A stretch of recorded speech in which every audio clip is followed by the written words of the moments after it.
Okay, series number 3, game number 1, banned so far, Lee Sin and Gragas. And then sa kabila naman, both ninjas, walang Zed, walang Akali this game.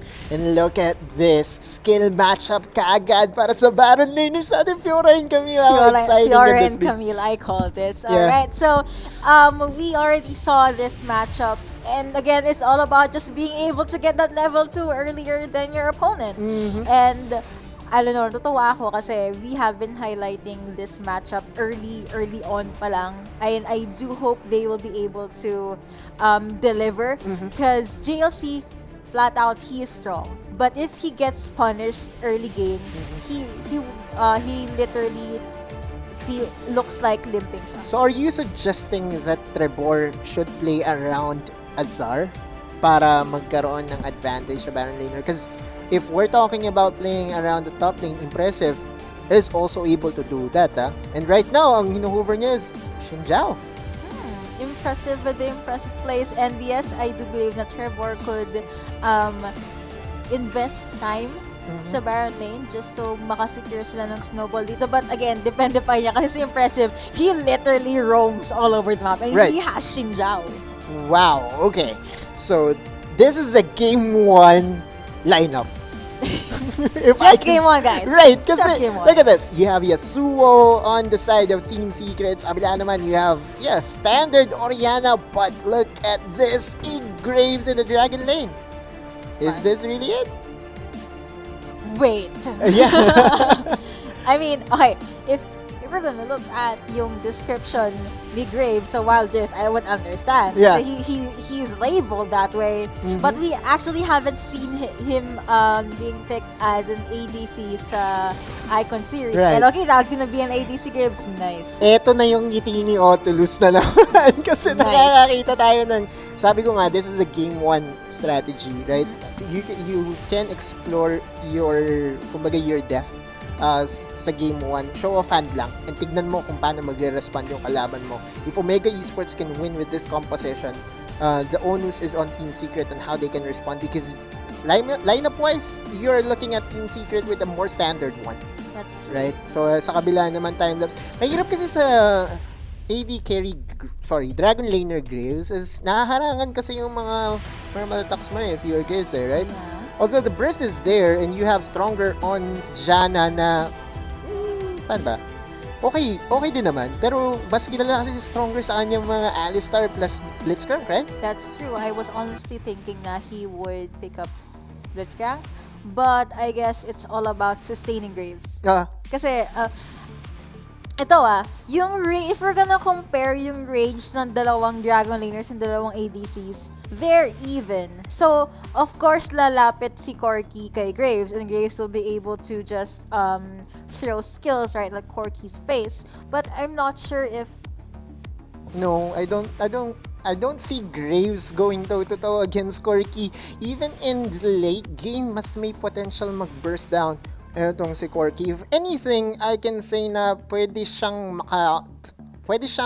umabot sa power spike kasabay ng Orianna and kasabay ng Fiora. So if Omega Esports can finish this game around 15 minutes or maybe even less than 15 minutes, then that I think is their best win condition. Kasi pag umabot na naman sa late game, looking at the lineup of Team Secret, naku, lista mo na. It hurts a lot. Yeah. You have Camille, you have Yasuo, you have Corki.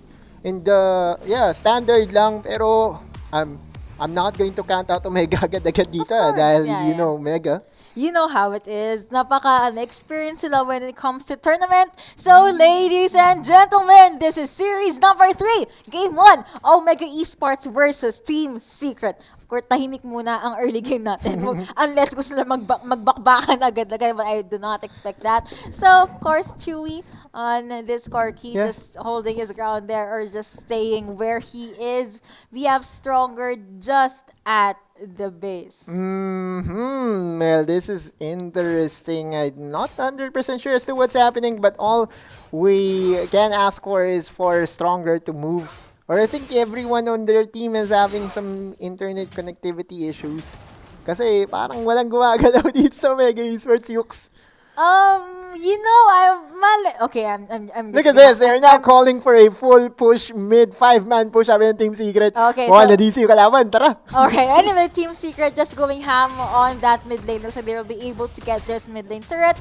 They can get as much advantage as they can. Si Kami pumasok na din dito. But looks like Omega Esports, they are just gonna go over dito sa may Dragon lane. And now we have officially confirmed that we are going to have a quick remake, mga kaibigan. Yeah. So, kumbaga yung binibuild up nating anticipation, mas marami pa tayong oras para i-build up na anticipation. Now, the question is that really a Graves, Jada? Or is Let's that see. because most played lang ni Timelapse yung Graves? Kasi posible yun di ba? There is a chance, yeah. Pero alam mo, sigurado lang ako na at least pinasilip tayo ng Omega and ng Team Secret kung gaano sila kaangas pag nandun na sila sa Wild Rift. But yeah, again, thank you so much to our sponsors. This tournament is presented by DPGL, organized by ANY.C Philippines, and of course, thank you so much to Globe and Mountain Dew and Oppo for being our sponsors. Oppo being the mobile gaming partner for this tournament. The Reno 5 for just 18,999, you can get the best gaming phone out there. Right. Na perfect talaga para sa Wild Rift experience nyo. Siyempre, nandiyan din ang suporta ng Globe Virtual Hangouts. Pagdating naman sa pag-load para makakuha ng Wild Course, go for Coda Shop at mag-load gamit ang Globe at TM. Yep. So that's all there is. And may chance na you're right na baka most played champion lang ni Graves. I mean, yung Graves rather. Pero kung gusto naman nilang mag-ADC Graves, I'm totally fine with that. Yeah. Parang surprise me, di ba, Omega? Ako ngiti lang ako nung nakakita ko, AD carry Graves. Because if there's anything that we have seen in day 1 ng preseason is we are not, kumbaga, we are very versatile pagdating sa champion pool natin. Champion Ocean, kumbaga. Kasi ang dami nang na-pick na mga champions, and this time, if this really goes through, if Xin Zhao goes through, if Graves goes through, then konti na lang yung nasa bucket, Soraka pa din. Banana. Kumbaga sana pala, ginawa na lang paraan ng Omega Esports. Baka naman, Unless, I mean, Soraka has sustained. Sige, sinasamahan lang kita sa gusto mo, Soraka does have sustained, so baka naman. Oo, Soraka. Okay, Timo, Ikaw, tingin mo. Ba't hindi? Sakit sa ulo, Pero, but still, this is a pro tournament. analyzing Timo. Right. This is still a pro tournament, guys, and these are teams employing strategies that has been perfected, perfected and practiced over and over again. So if we are seeing ito yung mga strategies na double smite, we're seeing strategies na Xin Zhao and Graves, definitely that's because they have practiced it and they have put in time in it. Hindi yan basta-basta pick lang. That's true. Kumbaga, may reason as to why they picked it. Also, gusto ko lang din i-bring up we mentioned that this is the Southeast Asia tournament, and this is for the Philippines. So that means yung ibang countries for Southeast Asia, mayroon din Icon series, right? And isa din sa mga napansin ko is I think this was in Taiwan or Hong Kong, nag-support Nami sila. Yeah, so it goes to show na in every country, of course, alam na natin to, each country has their own meta. Pero ang maganda kasi the different countries with different metas, aling meta yung mananaig. And of course, if you guys register next week para sa ating Icon Series Summer Split, may chance kayo na makipag-compete with the teams overseas. By the way, guys, ang prize pool natin for the PPGL Wild Rift Icon Series for Southeast Asia region in Philippines 2021 is humigit kumulang, hindi. Walang sobra, walang labis. 10 million pesos. 10 million lang naman. Right. Laki. Sana all. But sobrang light talaga, and that's the reason why. Guys, huwag nyo na palagpasin ang opportunity na mag-register next week. If you haven't found your soulmates yet, hindi katulad ni James, hanap-hanapin nyo na sila. Kasi pag dumating na yung summer split, dire-diretso yan. By the way, this is a nationwide tournament, so kung you're from Luzon, Visayas, or Mindanao, it doesn't matter. Just as long as you register, we will find the right bracket for you. Yes, of course, we're gonna go with the remake. So alam kong gigil kayong makita ang series number 3 game 1. However, we will be requesting for you to hold on to your patience a tad bit longer because we are waiting for the player kasi syempre hindi pa sila pwede makasurrender agad eh. So they're just gonna play around that for now. Pero napakalakas. I mean, looking back at the lineup though, ito, yung Xin Zhao and Graves. Ang lakas sa dragon fight pala nito. It's pretty good, right? Yeah, right. I mean, looking at Xin Zhao, looking at Graves. If they are able to snowball this game out of control, then we could be in for a very short game. Again, that's the win condition ng Omega. I don't see them winning pagdating sa league game, especially Team Secret is known for having players that are very mechanically gifted. So execution is out of the question. Yeah. Now, pag talagang nakapag-snowball itong Omega Esports, I'm expecting them to run away with the game. So that is gonna be it. Mukhang meron ka ng win condition for Omega. Right. Kaso, Team Secret favored ka, right? Team Secret favored, pero it's a 3-2. So I can give away 2 wins naman. Okay, para sa wow. Omega. Baka sa Wow, Omega. syempre. Grabe naman yung giveaway 2 wins. Pro player ko, boy. Para sa prediction, para makakape lang. Remember, 2 series na lang tayo today. Konting kembot na lang. Pero ramdam pa rin natin, even though we are done with the first 2 series, ang dami pa rin pwedeng mangyari. And I'm sure na yung other players ng teams natin sa last series are watching the live stream right now. Also, sa mga hindi pa nakakaalam, our last series for the day will be the Esports versus Next Play Naku, ang Esports. init. Ang dalawang may esports sa name nila, sila ang Mainit last yun, natin. Yux. Grabe yung final series din para natin. Definitely. Kasi grabe rin naman ng Series 1 and Series 2 natin na if you have missed Series 1, went over to RRQ 3-1, they won against Execration. Samantalang nung Series 2 naman, that was Bren Esports and Sunsparks 3-0 in favor of Sunsparks. At ito na nga, nagsimula na yung laban natin. Timelapse is still on Graves Impressive. It's still on Xin Zhao. Okay, so they're gonna hold it. Okay lang naman. Uy. Akala ko sundan ni John hanggang under turret yung Yasuo eh. Low-key panicked for a second there. But okay, this is the final and official game number 1. Guys, ano na, support na. Show your teams the love that they deserve. But looks like Ang these bully, oh. very, very. Yung jungler and yung support mag-roam muna. Look at this. They are even putting Oriana on the Dragon lane. They want Oriana to just clear the wave sa bot side. Samantalang si Graves and si Janna will start in the mid side. They don't care about the nerfs that happened in 2.1b. What they care about is just having that pressure. As we see an engage by James on the bot side, wala namang kill na mangyayari dyan eh. Yeah, wala namang mangyayari unless Wukong actually decides to say hello to Oriana. I mean, they can try. But yeah, they're just trying to scare Oriana or keep her at bay. Pero of course, looking at the mid lane right now, you have that Yasuo just being very calm, just doing Yasuo things, and hindi siya umaalis sa kanyang lane. You have Graves coming over to the mid lane as well. Right, and again, this is an interesting start para sa Omega Esports. I cannot help but smile kapag nakakita ako pag nakakita ako ng mga strategy na tulad nito. And look at this, a rotation is going to happen sa Dragon side. Makakita ba tayo ng very early clash? Okay, mukhang nasasayawan naman dito ni Camille, si Fiora, and Omega Esports, they're leaving their, I was about to say they were leaving their mid lane open, pero right, just as I said that, bigla may 3 champions sa mid lane. Anong leave it open? Ito na nga Yuko, sabi nila. But Yasuo was able to get away, so they're just trying to get as much vision as they can near the Baron. Scuttle talaga, no? Scuttle is the way, man. Scuttle, dominate lang yung Scuttle. Make sure na hindi makukuha ng Team Secret yung kahit na anong Scuttle. Look at this, JLC with Impressive. Ang likot ng Omega Esports this game number 1. Hindi mo sila makontrol, no? This is them basically asserting dominance. Ano mo yun?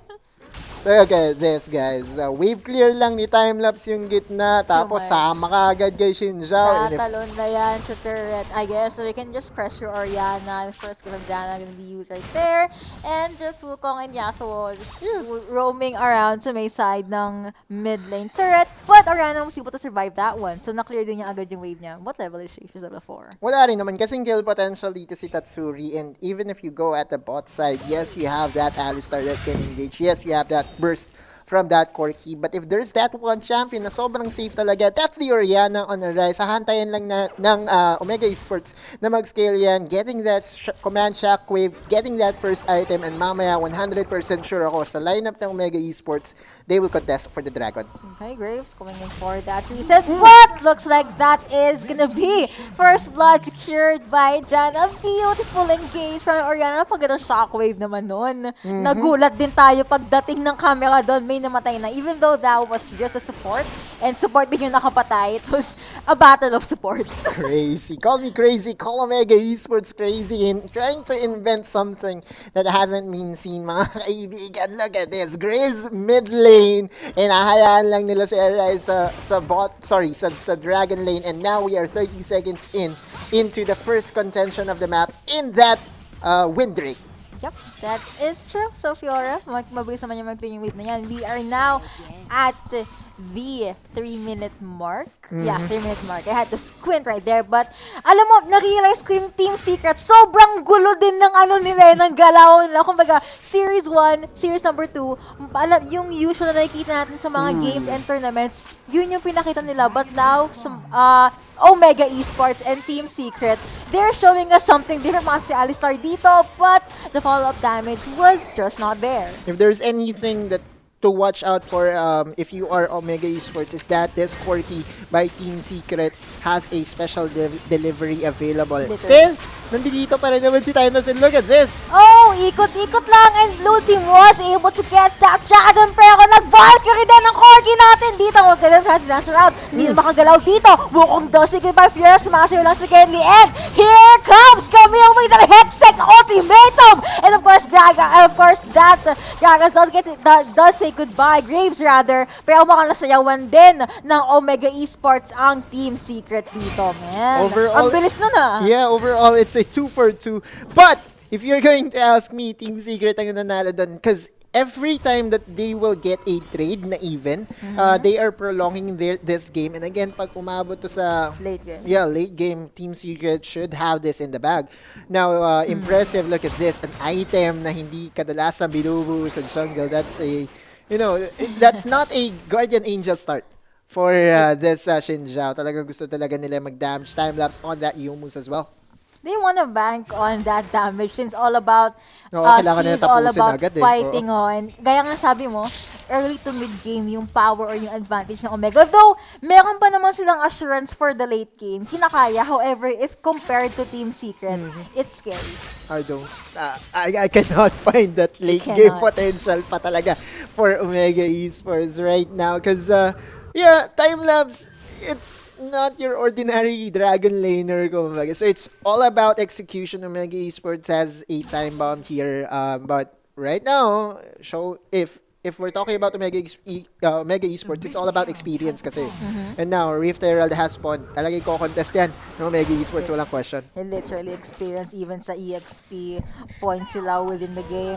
But looks like we are looking at a 3-2 on the scoreboard. Nagtataguan lang sila sa bush. Pero mukhang Alistar, naku po, pumasok bigla dito. But that was still a very beautiful attack coming in from Team Secret. The damage is right there. Xin Zhao got taken out, pero mukhang nakapatay din si Orianna with Hextech ultimatum connecting onto that Orianna, and Valkyrie being power core connecting onto that Gatling gun. And what's good, nakapatay kayo ng isa, but we will be able to go with the re-engage and get this Rift Herald. Rift Herald, and a big win for Team Secret. Sabi ko kanina, pag even, goods na yan para sa Team Secret. How much more kapag advantageous yung isang clash para sa inyong koponan. And to top it all off, may kasama pang Rift Herald. That's true.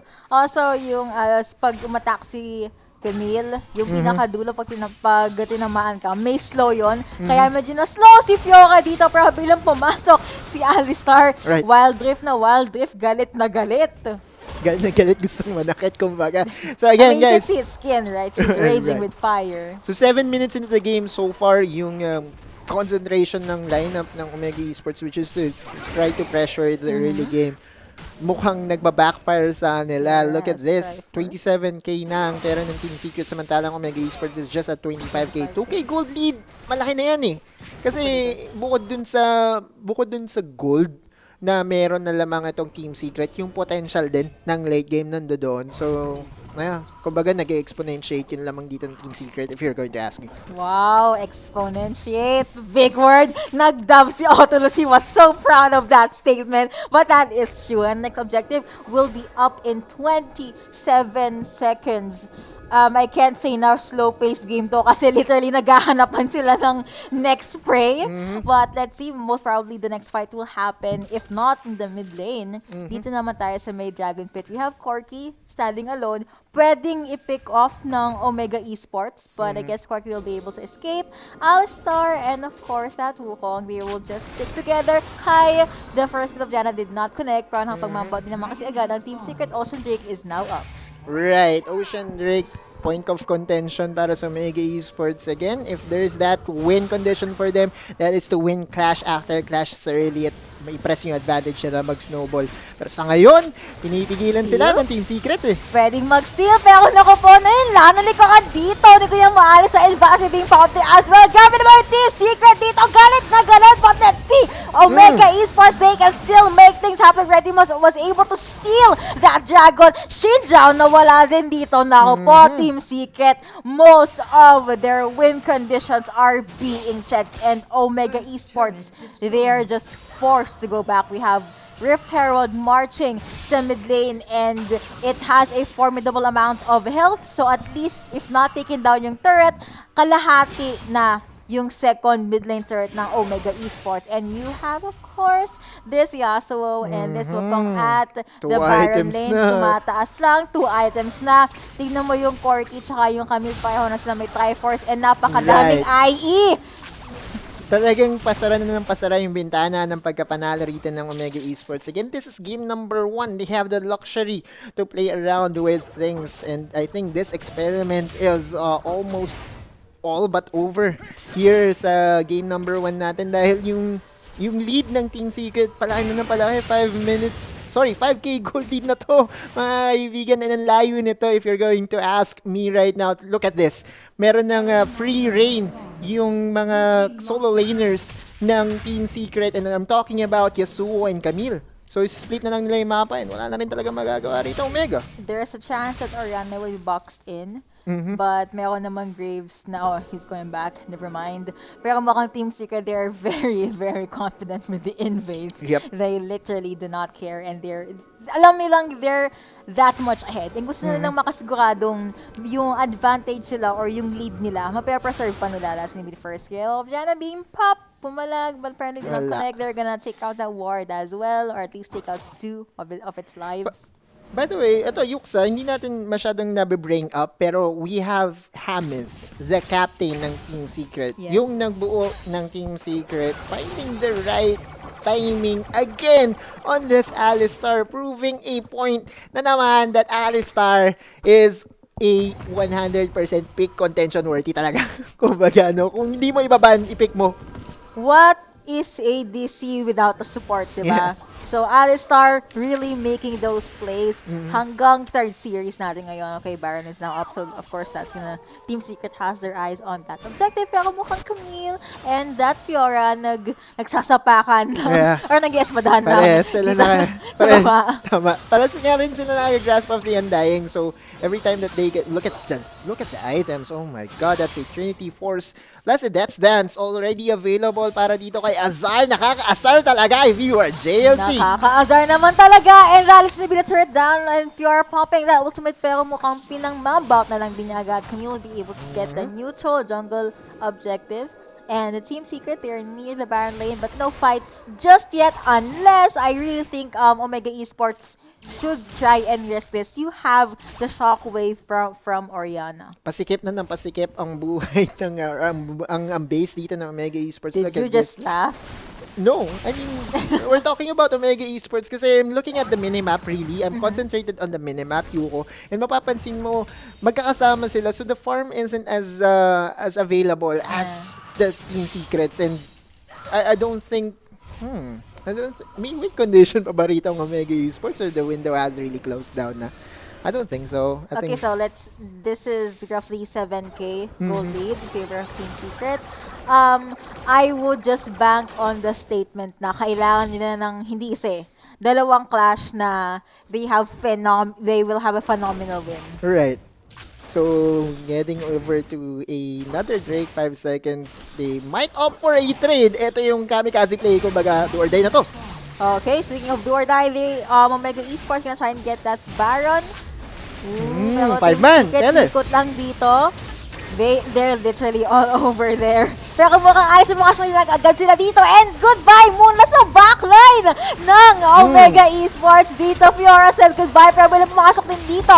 Already popping that ultimate. Pero mukhang hindi makaalis dito. Jana mo also using her ultimate. Pero it is not enough. Walang namambaak. Red team double kill. Kaya bang gawing triple yan? Tingin naman na pero Sable going over to Corky. And that is gonna be the first ace for the game. That's your Oppo Reno 5 Ace, mga kaibigan. That's just it. This will be a sweetener on top of a sweet game para sa Team Secret dahil meron na nga silang Team Ace, meron pa silang Mountain Dew Baron buff. Alam mo yung feeling na I'm just gonna say what you said again, okay? They got the Baron, they got the Ace, Yeah. tapos meron pa silang mid-lane turret na nakuha. So, kumbaga, everything they want in the world is happening and they're actually able to get it sa game number 1. And this highly affects their momentum. Then again, still, game number 1 lang to, Yuko. That's true. I would say na parang Omega Esports, it's too early to count them off just as of yet. Pero in this game, I think it's almost insurmountable yung lead na meron dito ang Team Secret. We are talking about the lineup na meron sila. Look at those items by Yasuo. Scary. Yeah. I'm just gonna... That's scary. Yun ang talaga yung masabi ko. Diba? Parang pag tinusok ka ni Yasuo, magdasal ka na. Right. And yung armor din naman kasi na meron dito ang side ng Omega Esports, they don't really have a pure tank that can negate some of those damage. They are trying to go toe-to-toe pagdating sa damage department. Pero dahil nga nag-snowball na ang Team Secret, and bukod dun sa snowball, mas malakas talaga yung scaling nila. I think this is really going to be an easy win para sa Team Secret. This is honestly the worst lineup to actually scale if you're up against Team Secret. Or kung kayo yung Omega Esports ngayon, and they're just now knocking onto the base of Omega Esports. Here we can see Camille, ginagalaw-galawan na lang ang Fury to know that did not connect, already using that hook shot, but looks like Camille still will be able to hold her ground kahit dalawa, tatlo pa kayo sa lane dyan. She is just gonna assist the minions and put a hole onto the base of Omega Esports base. Nasa unahan lang ang Alistar natin. Sige lang, let me just soak all of that damage while my team free hits. Pero mukhang Camille was already able to put a significant amount of damage onto their Nexus. Pero pumasok. Grabe naman yun! Yasuo, what's good? And that is gonna be game 1 secured by Team Secret. Gabi yun? Grabe, gusto pa tumiktok sa dulo ng I'm lahat. sorry, pero wow. Gusto pa highlight play ng Team Secret. 4-man knock up. Kung hindi ako Legends never die when the